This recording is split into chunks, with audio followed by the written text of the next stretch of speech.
모임이 끝나고 집에 돌아오는 그 길을 기억하시나요? 버스 창문에 이마를 기대고 아니면 운전석에 앉아 잠깐 시동을 끄고 아무것도 하지 않고 그냥 앉아있던 그 순간 밖에서는 분명히 웃었고 말도 했고 그 자리에 있었는데 집으로 돌아오는 순간 이상하게도 뭔가가 비어버린 느낌, 에너지가 없어진 게 아니라 뭔가가 빠져나간 것 같은 그 감각, 그리고 이런 생각이 스칩니다. 나는 왜 사람을 만나고 나면 더 외로울까? 이것이 이 영상의 시작입니다. 그리고 이 영상이 끝날 때쯤 당신은 그 감각에 완전히 다른 이름을 붙이게 될 겁니다. 그것은 사회성의 결핍이 아닙니다. 그것은 오히려 심리학적으로 가장 성숙한 사람들만이 느끼는 일종의 내면의 신호입니다. 하지만 우선은 그 모임의 밤으로 다시 돌아가 봅시다. 테이블 위에는 음식이 가득했고 이야기는 끊이지 않았습니다. 누군가는 아이 자랑을 했고 누군가는 이직 얘기를 했고 누군가는 몇 년 만에 만난 반가움으로 눈물을 글썽였습니다. 분명히 좋은 시간이었습니다. 그런데 왜일까요? 집에 오는 내내 그리고 샤워를 하면서 그리고 누워서 천장을 바라보면서 당신은 조금씩 더 지쳐가고 있었습니다. 마치 핸드폰 배터리가 바닥을 향해 조용히 줄어드는 것처럼. 이것을 경험해 본 적 있는 분들은 아마 이런 말을 들어봤을 겁니다. 너는 너무 예민해. 사람이 피곤한 게 어디 있어. 조금 더 어울려야지. 그런데 만약 제가 이렇게 말한다면 어떨까요? 그 피로감은 당신이 약해서가 아닙니다. 오히려 당신의 뇌가 다른 사람들보다 훨씬 더 정밀하게 작동하고 있기 때문입니다. 여기서 잠깐 뇌 이야기를 해야 합니다. 우리가 사람과 대화를 나눌 때 뇌 안에서는 동시에 수십 가지 작업이 진행됩니다. 상대방의 얼굴 표정을 읽고 말의 뉘앙스를 해석하고 내가 어떻게 반응할지를 계산하고 동시에 이 관계가 안전한지를 무의식적으로 판단합니다. 이 과정을 신경과학에서는 사회적 인지처리라고 부릅니다. 그리고 이것은 놀랍게도 우리 뇌에서 가장 많은 에너지를 소비하는 활동 중 하나입니다. 그런데 이 에너지 소비량이 모든 사람에게 동일하지 않습니다. 어떤 사람들은 같은 사회적 상황에서 다른 사람들보다 훨씬 더 많은 뇌 자원을 사용합니다. 그들의 거울 뉴런 상대방의 감정을 내 몸에서 그대로 느끼게 만드는 신경세포, 이 훨씬 더 활성화되어 있기 때문입니다. 상대방이 불편해하면 내가 더 불편하고 상대방이 긴장하면 나도 긴장하고 상대방이 슬프면 나는 실제로 가슴이 조여들어옵니다. 이것이 바로 HSP, 즉 고감각자들의 세계입니다. HSP는 정신질환이 아닙니다. 진단명도 아닙니다. 이것은 심리학자 엘레인 아론이 1990년대에 처음 체계적으로 연구하기 시작한 기질적 특성입니다. 전 세계 인구의 약 5분의 1에서 4분의 1이 이 기질을 가지고 있다고 추정됩니다. 그리고 놀라운 것은 이 기질이 인간에게만 있는 게 아니라는 겁니다. 초파리에서 영장류에 이르기까지 수십 종의 동물에서도 이와 유사한 감각처리 민감성이 발견되었습니다. 즉, 이것은 진화가 선택하고 보존해온 특성입니다. 그런데 왜 진화는 이 피곤한 기질을 없애지 않았을까요? 답은 나중에 나옵니다. 그리고 그 답이 이 영상 전체에서 가장 중요한 반전입니다. 지금은 일단 이것만 기억하면 됩니다. 당신이 사람을 만나고 나서 지치는 건 당신의 뇌가 게을러서가 아닙니다. 반대입니다. 당신의 뇌가 너무 열심히, 너무 정확하게 일하고 있기 때문입니다. 그리고 이 뇌는 시간이 지날수록 한 가지를 점점 더 강하게 원하기 시작합니다. 바로 선택권입니다. 이제 150이라는 숫자를 기억하시기 바랍니다. 1990년대 초 영국의 인류학자 로빈 덤바는 하나의 놀라운 연구를 발표했습니다. 그는 영장류의 뇌 크기와 그 동물이 유지하는 사회적 집단의 크기 사이에 강한 상관관계가 있다는 것을 발견했습니다. 뇌가 클수록 더 복잡한 사회관계를 유지할 수 있다는 겁니다. 그리고 그는 인간의 뇌 크기를 기반으로 계산했을 때 한 인간이 진정으로 유지할 수 있는 사회적 관계의 최대치를 약 150명으로 추산했습니다. 이것이 덤바의 숫자입니다. 그런데 이 숫자에는 훨씬 더 정교한 구조가 숨어 있습니다. 덤바는 150명이라는 숫자가 사실 여러 층으로 이루어진다는 것을 발견했습니다. 가장 안쪽에는 5명이 있습니다. 삶의 위기 상황에서 전화를 거는 사람들, 진짜 비밀을 나누는 사람들. 그 바깥에는 약 15명, 믿을 수 있고 자주 만나는 사람들. 그 바깥에 약 50명, 의미 있는 관계라고 부를 수 있는 사람들. 그리고 가장 바깥쪽이 150명, 안면은 있고 필요하면 부탁할 수 있는 수준.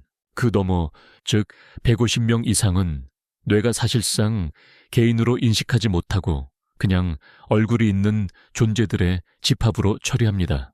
생각해보면 섬뜩한 이야기입니다. 우리는 SNS에서 몇백, 몇천 명과 연결되어 있고 회사에서도 수십 명의 이름을 외우고 있지만 뇌의 관계 처리 용량은 고작 150명이었던 겁니다. 그리고 더 충격적인 것은 이 숫자가 지금 이 시대에도 그대로 적용된다는 사실입니다. 던바의 숫자는 SNS 이전 원시 사회에서도 중세 유럽의 마을에서도 현대 군대 부대 편성에서도 그리고 성공적인 스타트업 조직 구조에서도 놀라울 정도로 반복적으로 등장합니다. 150이라는 숫자는 인간이 발명한 것이 아닙니다. 그것은 인간의 뇌가 수백만 년에 걸쳐 진화적으로 설계된 용량입니다. 그런데 여기서 아주 흥미로운 질문이 생깁니다. 만약 우리의 한계 용량이 150명이라면 20대에 우리가 그 150명을 이미 채워버렸다면 나이가 들면서 새로운 사람이 들어오기 위해서는 기존에 누군가가 나가야 한다는 뜻입니다. 그게 바로 여러분이 느끼고 있는 그것입니다. 나이가 들수록 친구가 줄어드는 것은 사회성이 떨어져서가 아닙니다. 그것은 뇌가 제한된 용량을 가장 가치 있는 방식으로 재편성하고 있는 과정입니다. 컴퓨터가 불필요한 파일을 지우고 성능을 최적화하는 것처럼 성숙한 뇌는 관계를 정리하면서 자기 자신을 최적화하고 있습니다. 하지만 잠깐 이 비유에는 한 가지 빠진 게 있습니다. 컴퓨터는 어떤 파일을 지울지를 알고리즘이 결정합니다. 그런데 우리는 어떻게 결정합니까? 여기서 이 이야기가 진짜로 복잡해집니다. 왜냐하면 어떤 관계를 남기고 어떤 관계를 정리할지는 뇌가 자동으로 해주지 않기 때문입니다. 그것은 의식적인 선택을 요구합니다. 그리고 그 선택을 하는 능력, 그것이 바로 이 영상이 말하려는 심리적 성숙의 핵심입니다. 그런데 오해하면 안 됩니다. 심리적 성숙이라는 말이 차갑게 들릴 수도 있습니다. 마치 계산적으로 사람을 내치는 것처럼. 하지만 실제로는 그 반대입니다. 진정한 의미에서 관계를 정리하는 사람들은 사람을 싫어하는 게 아닙니다. 오히려 관계의 깊이에 대해 훨씬 더 높은 기준을 가지고 있는 사람들입니다. 이것을 이해하기 위해서는 먼저 우리 사회가 오랫동안 믿어온 거짓말 하나를 직면해야 합니다. 많은 친구는 행복한 삶이라는 공식, 이 공식이 언제부터 시작되었는지는 정확히 알 수 없습니다. 하지만 우리는 어릴 때부터 이 공식을 배웁니다. 학교에서 인기 있는 아이가 성공한 아이처럼 보입니다. 사회에서 네트워크가 넓은 사람이 능력 있는 사람처럼 보입니다. 동창회에 안 나오는 사람은 왠지 인생이 실패한 것처럼 보입니다. 그리고 이 공식이 워낙 깊이 박혀 있기 때문에 관계가 줄어들기 시작할 때 우리는 무언가 잘못되었다고 느낍니다. 사회에서 뒤처지고 있다는 불안감. 그런데 연구들은 무엇을 말하고 있을까요? 미국 스탠퍼드 대학교의 심리학자 로라 카스텐스는 수십 년에 걸쳐 인간의 사회적 관계와 감정적 웰빙의 관계를 연구했습니다. 그녀의 연구에서 놀라운 패턴이 반복적으로 발견되었습니다. 나이가 들수록 사람들은 자발적으로 관계의 수를 줄이는데 그 과정에서 역설적으로 삶의 만족도는 오히려 높아졌다는 겁니다. 더 적은 관계를 가질수록 더 행복해졌습니다. 이것이 어떻게 가능할까요? 카스텐슨의 설명은 이렇습니다. 인간은 나이가 들면서 남은 시간에 대한 감각이 달라집니다. 앞으로 무한히 많은 시간이 있다고 느낄 때 우리는 혹시 모르니까라는 이유로 많은 관계를 유지하려 합니다. 하지만 시간이 유한하다는 것을 진짜로 느끼기 시작하면 우리는 자연스럽게 묻기 시작합니다. 이 사람과의 시간이 정말 가치 있는가? 그것은 냉정함이 아닙니다. 그것은 명확함입니다.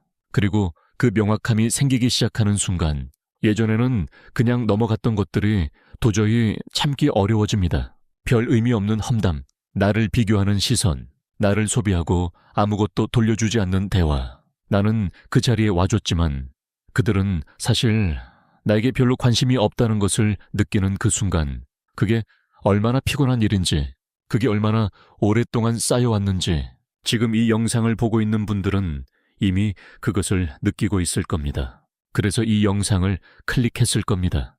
이야, 이제 진화의 이야기를 해야 합니다. 왜냐하면 사람이 피곤한 이 감각이 어쩌면 수백만 년 전부터 시작된 이야기일 수 있기 때문입니다. 우리의 먼 조상들을 생각해 보십시오. 그들은 약 20만 년에서 30만 년 전 아프리카 사반에서 소규모 집단을 이루며 살았습니다. 그 집단의 크기는 얼마였을까요? 바로 앞에서 말한 그 숫자입니다. 100명에서 150명.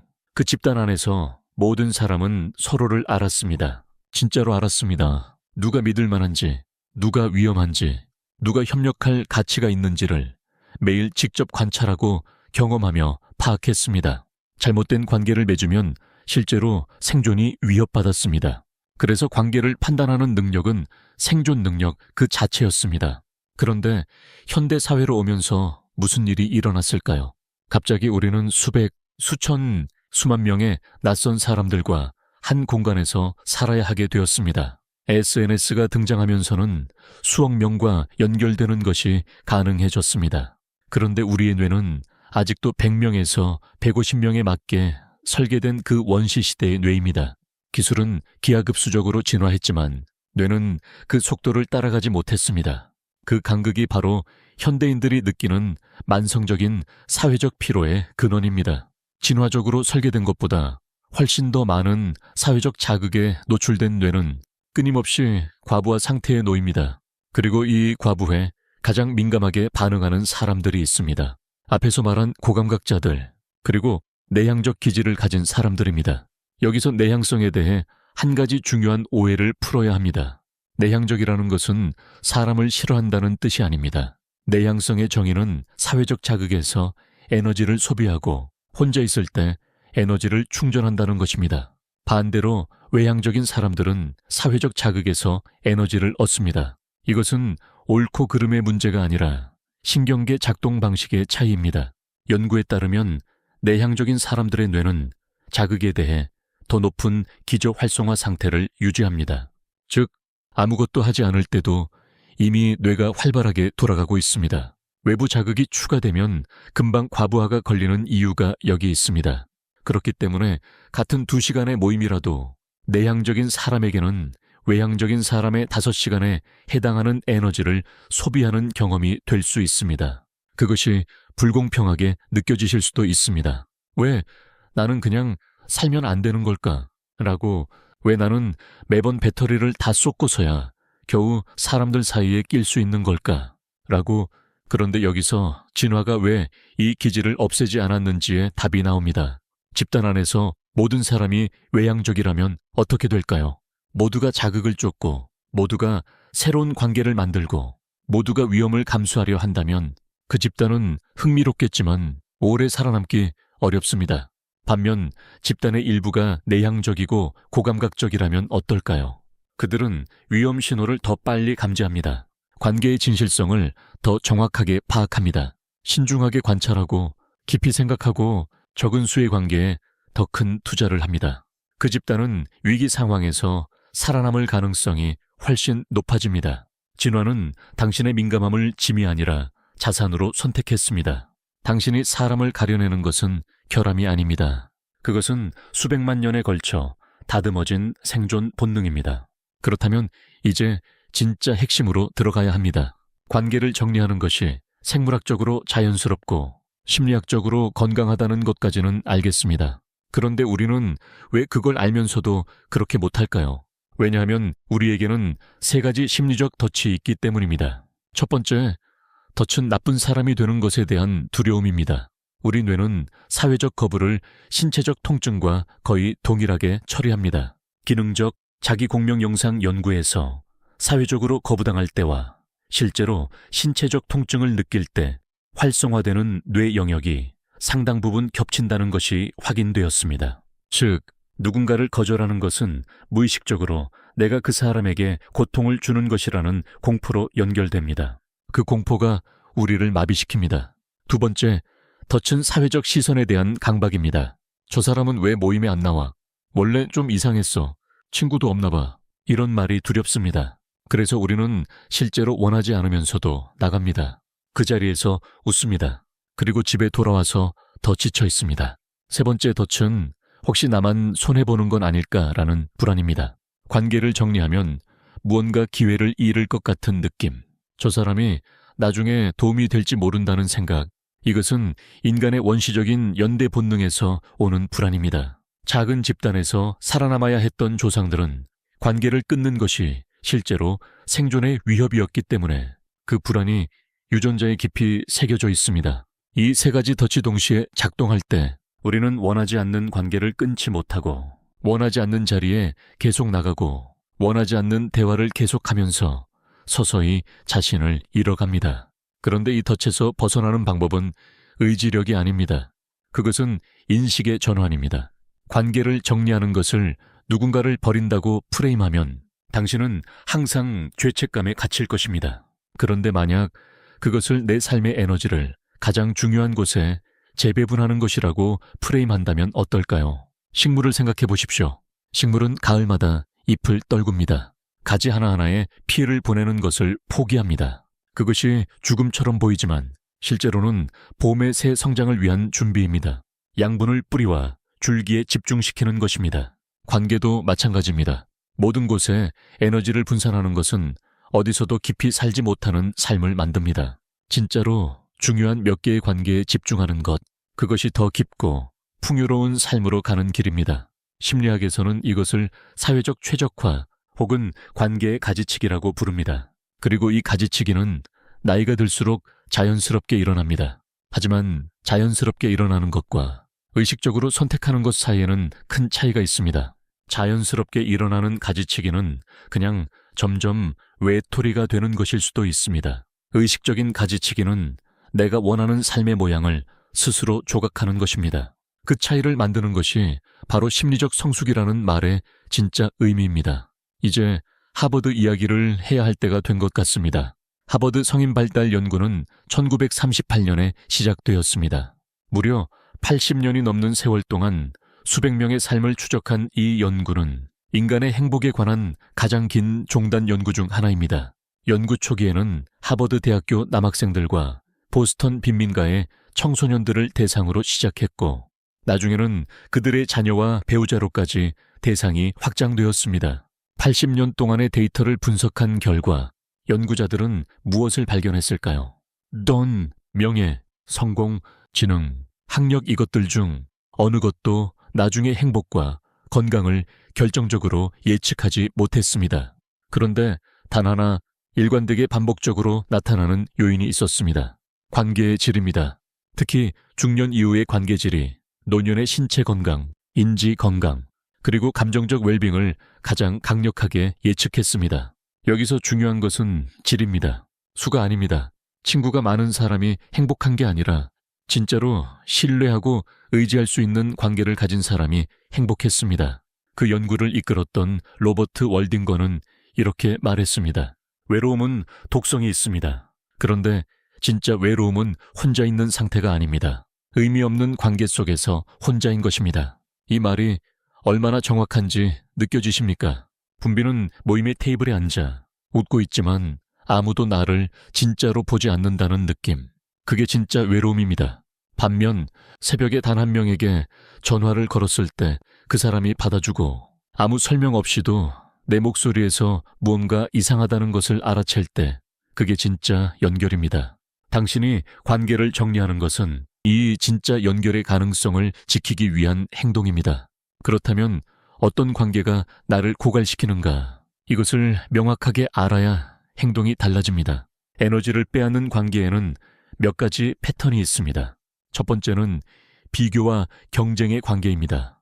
대화가 항상 어딘가로 흘러갑니다. 나의 성취가 인정받는 것이 아니라 비교됩니다. 너는 그거밖에 못 버니? 나는 벌써 아파트 샀는데.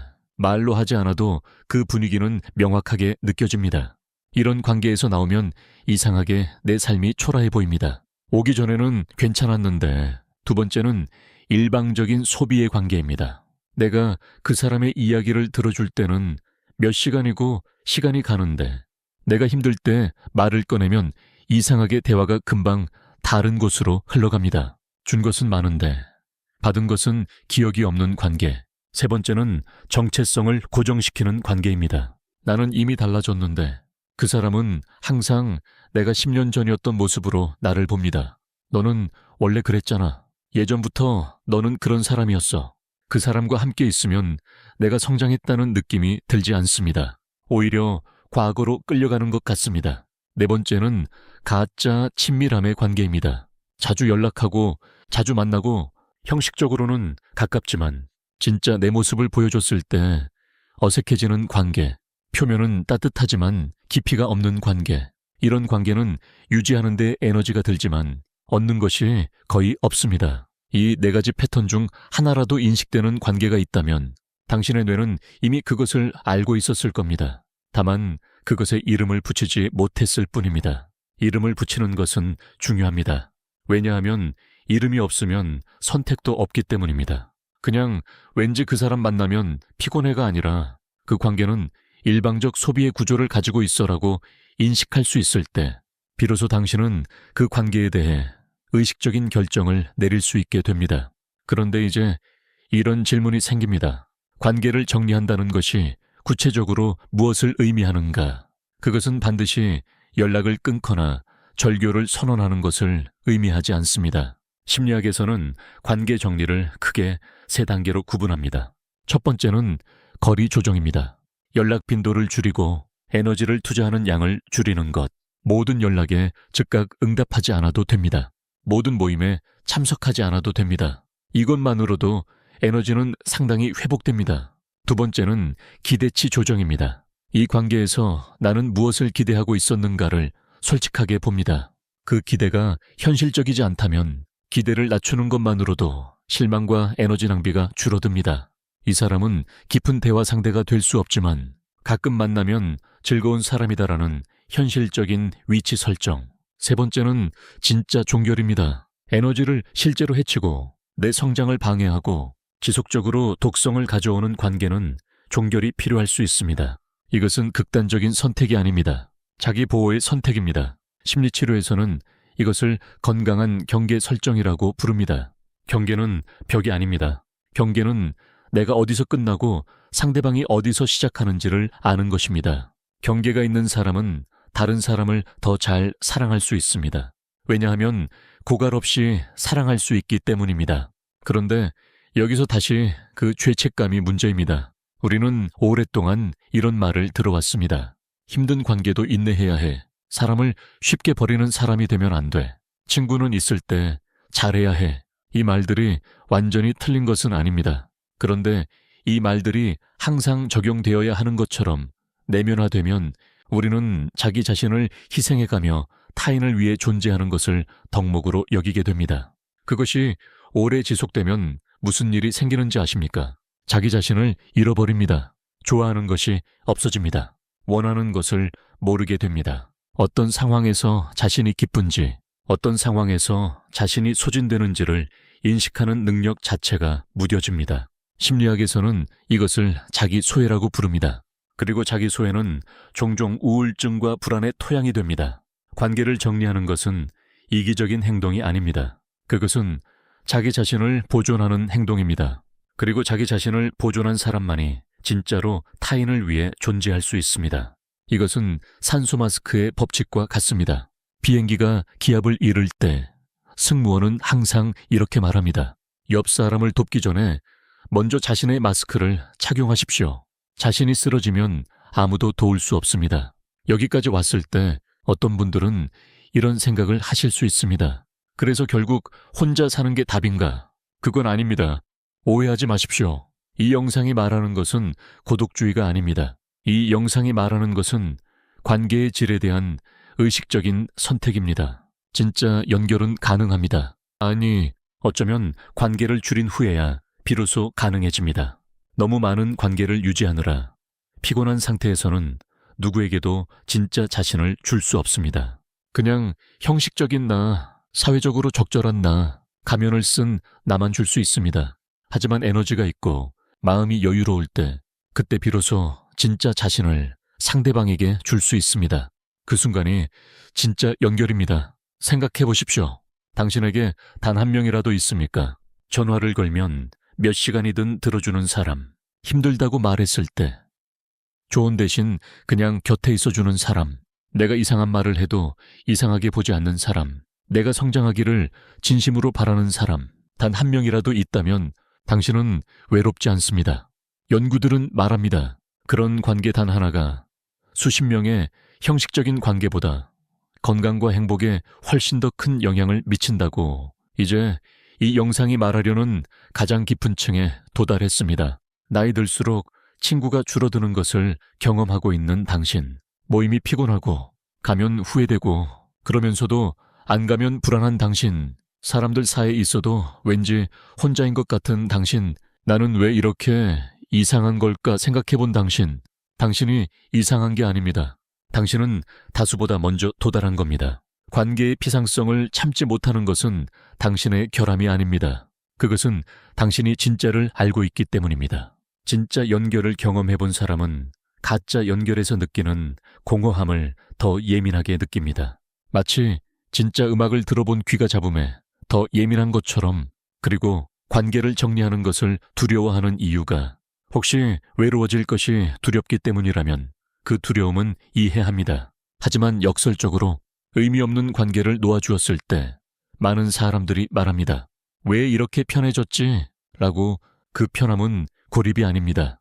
그것은 자기 자신에게 돌아온 것입니다. 그리고 자기 자신에게 돌아온 사람은 역설적으로 훨씬 더 좋은 관계를 만들 수 있는 사람이 됩니다. 자발적인 고독이 가져오는 것들을 심리학자들은 이렇게 정리합니다. 자기인식의 증가, 창의성의 향상, 내면의 목소리를 들을 수 있는 능력의 회복, 무엇이 자신에게 진짜 중요한지를 명확하게 알게 되는 것. 끊임없는 사회적 자극 속에서 우리는 자신의 목소리를 잃어버립니다. 모두가 말하는 것이 옳다고 느끼고, 모두가 하는 것을 나도 해야 한다고 느끼고, 모두가 원하는 것을 나도 원해야 한다고 느낍니다. 그렇게 살다 보면 어느 날 문득 나는 지금 무엇을 원하는지를 모르게 됩니다. 고독은 그 안에서 자신을 다시 찾는 시간입니다. 조용한 방에서 책을 읽는 것, 혼자 산책하는 것, 아무도 없는 카페에서 커피 한 잔을 천천히 마시는 것. 그 시간들이 사치가 아닙니다. 그것들은 자기 자신을 유지하기 위한 필수 유지보수입니다. 그리고 그 유지보수를 꾸준히 하는 사람은 다릅니다. 그 사람은 내면이 안정되어 있습니다. 타인의 인정에 덜 의존합니다. 타인의 비판에 덜 흔들립니다. 그리고 진짜 자신이 무엇을 원하는지 알기 때문에 관계에서 무엇을 원하는지도 명확히 합니다. 그것이 바로 성숙한 관계의 시작입니다. 이제 이 영상을 마무리하면서 한 가지만 말씀드리겠습니다. 당신이 지금 관계를 정리하고 있다면, 혹은 정리하고 싶은데 두렵다면 이것을 기억하십시오.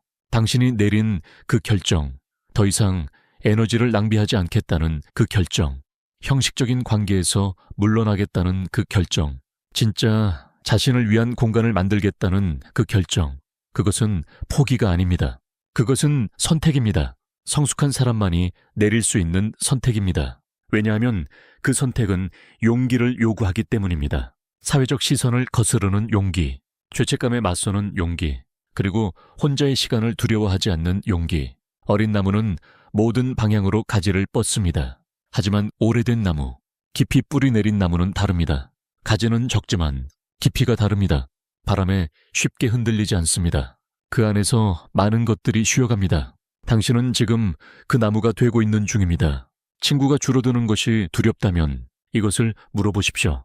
내가 잃고 있는 것이 진짜 연결인가? 아니면은 그냥 숫자인가? 숫자는 줄어도 됩니다.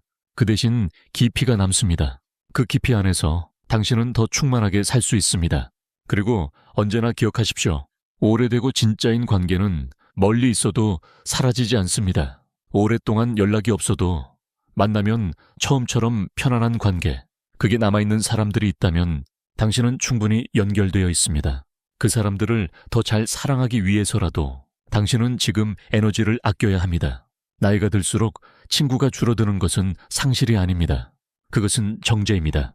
불순물이 빠지고 진짜만 남는 과정입니다. 금은 불 속에서 정제됩니다. 당신의 관계도 시간과 경험이라는 불 속에서 지금 정제되고 있습니다. 그리고 정제된 것은 항상 더 가치 있습니다.